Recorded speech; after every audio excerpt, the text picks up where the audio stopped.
بسم اللہ الرحمن الرحیم۔ معزز ناظرین السلام علیکم، میں ہوں حکیم ابو حسان۔ آج کا ہمارا ٹاپک ہے چقندر۔ یہ دراصل پودے کی جڑ ہوتی ہے، کچھ لوگ اس کو چقندر بھی کہتے ہیں۔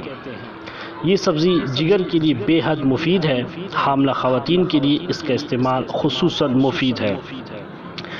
اکثر لوگ چقندر کو دوسری سبزیوں کے ساتھ پکانا تو درکنار کبھی کبھار بھی استعمال کرنے سے گریز کرتے ہیں، حالانکہ یہ ترکاری ایک مفید غذا بھی ہے اور بہت سے امراض میں فائدہ دینے کے ساتھ ساتھ صحت مند خون کے اضافے کا بھی سبب ہوتی ہے۔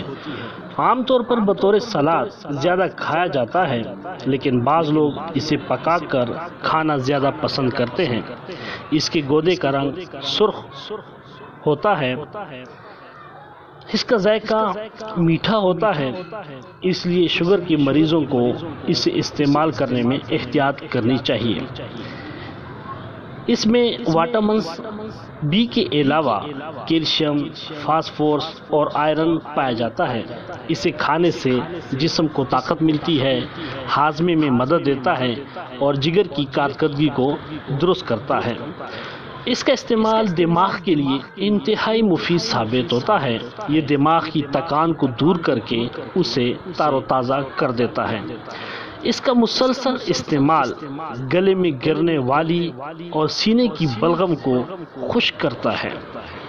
ناظرین، چقندر سے خون کی پیدائش میں اضافہ ہوتا ہے۔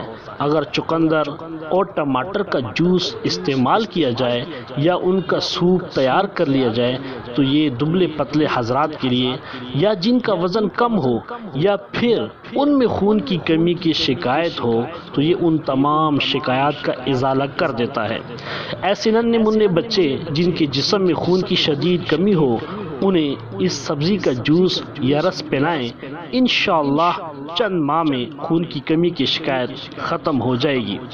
یہ سبزی ہر عمر کے بچوں اور خواتین و حضرات کے لیے مفید ہے۔ ناظرین، علم دین، علم طب اور مفید معلومات کو سمجھنے اور حاصل کرنے کے لیے ہمارے چینل کو سبسکرائب کریں، بیل آئیکن پر کلک کریں۔ اگر ہماری کوئی ویڈیو آپ کو اچھی لگے تو اس کو لائک اور شیئر ضرور کریں۔ اپنا خیال رکھیے۔ اللہ حافظ۔